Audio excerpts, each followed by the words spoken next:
They thought it was just a movie. Just explosions. Just machines. But what if everything you saw in Terminator 2, Judgment Day, was hiding something much darker? A film that shook the world like an earthquake. Chrome skeletons smashing through time. Motorcycle chases tearing through highways. Nuclear fire burning entire cities to dust. It looked like pure entertainment. But behind every frame, there were decisions so brutal, so calculated, they changed the future of the entire franchise, and maybe how we see technology itself. Because this wasn't just a film. This was a warning. And at the center of it all, was a man named James Cameron. Before the explosions, before the billion-dollar legacy, Cameron was already obsessed with one idea. What happens when machines begin to think like humans, and humans begin to act like machines? But the story of Terminator 2 didn't start as the masterpiece we know today. It started with a completely different ending. An ending that almost erased everything. Originally, Cameron filmed the future set in the year 2029. A peaceful world. No war. No machines hunting humanity. Just silence and survival. We see an older Sarah Connor sitting quietly in a park. Her son, John Connor, not a rebel leader, but a respected U.S. senator. A father. A symbol of hope. It was beautiful. Too beautiful. Test audiences felt something was wrong. The tension was gone. The fear had disappeared. And behind the scenes, something even bigger was happening. Producers realized that if this ending stayed, there would be no future for the franchise. No sequels. No expansion. No billions. So they made a choice. They erased hope. They replaced it with that haunting final scene, a dark highway stretching into the unknown. No answers. Just uncertainty.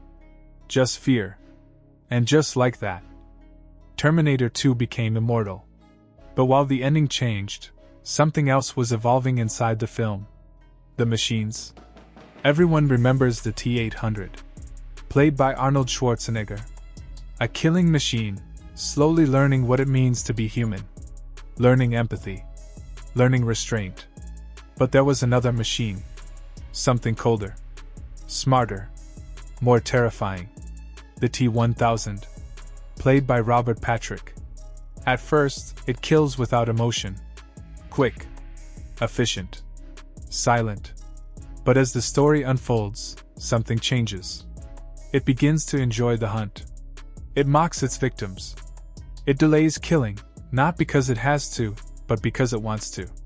That moment in the steel mill, when it wags its finger at Sarah Connor. That wasn't strategy. That was evolution. Cameron wasn't just telling a story about machines. He was showing something deeper. That intelligence, whether human or artificial, is shaped by experience. The T-800 learned compassion. The T-1000 learned cruelty. And suddenly, the line between man and machine started to disappear. But the impact of Terminator 2 didn't stop on screen. It bled into the real world. In March 1991, during filming in Los Angeles, something shocking happened just blocks away. A man named Rodney King was brutally beaten by police officers. The incident was captured on camera, and the footage changed history. Here's where it gets chilling. The man who filmed it had used the same camera earlier that day to record scenes from Terminator 2's production. One camera. One day. Two completely different worlds.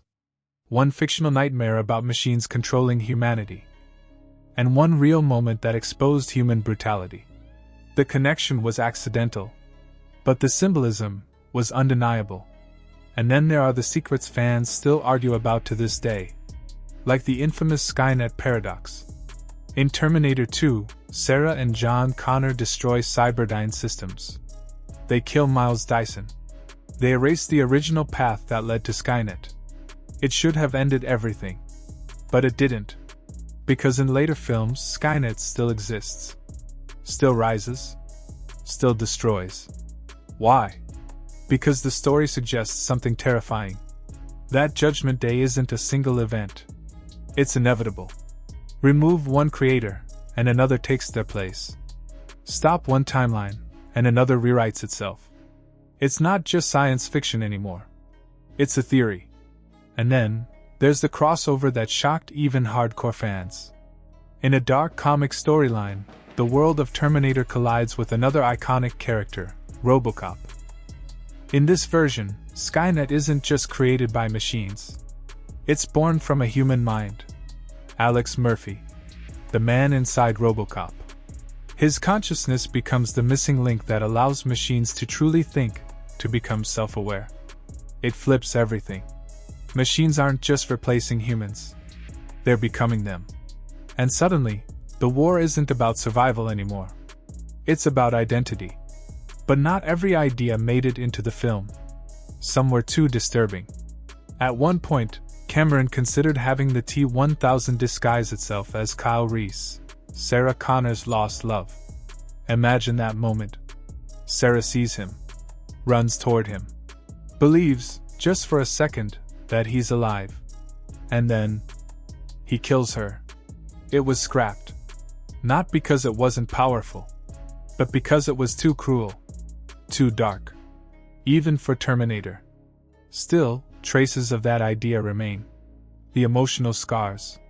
The trauma. The constant fear that nothing, no one, can be trusted. Even memories. Even love. Behind the scenes, the film pushed boundaries in ways audiences never saw. The nuclear explosion scene, still considered one of the most realistic ever created. Cameron worked with real scientists. Studied real data. Built miniature cities designed to disintegrate exactly like real structures would under extreme heat. This wasn't just visual effects. It was simulation. A glimpse of what could actually happen.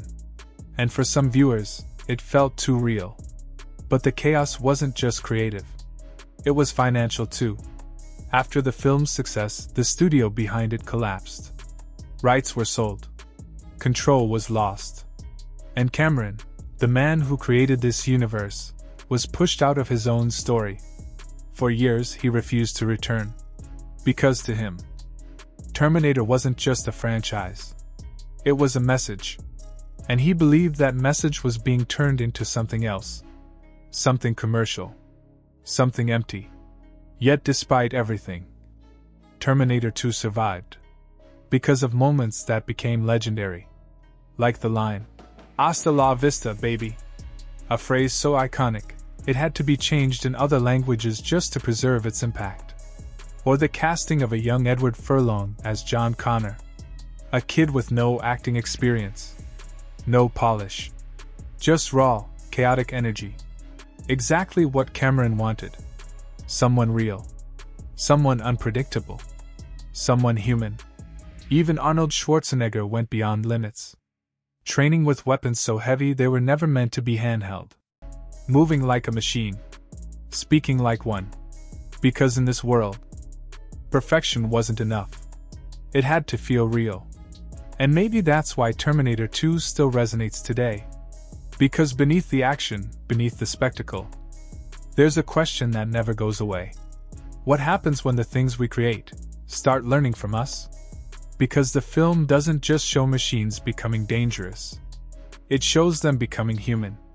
And that's what makes it terrifying. Not the guns. Not the explosions. Not even Skynet. But the idea that intelligence doesn't need morality. It learns whatever we teach it. And if that's true, then the future isn't decided by machines. It's decided by us. Every choice. Every action. Every line we cross. Because somewhere, in some version of the future, Judgment Day is still waiting. And the scariest part? It might not come with fire. It might come quietly. One line of code at a time. One decision at a time. Until one day, we look around and realize it's already here.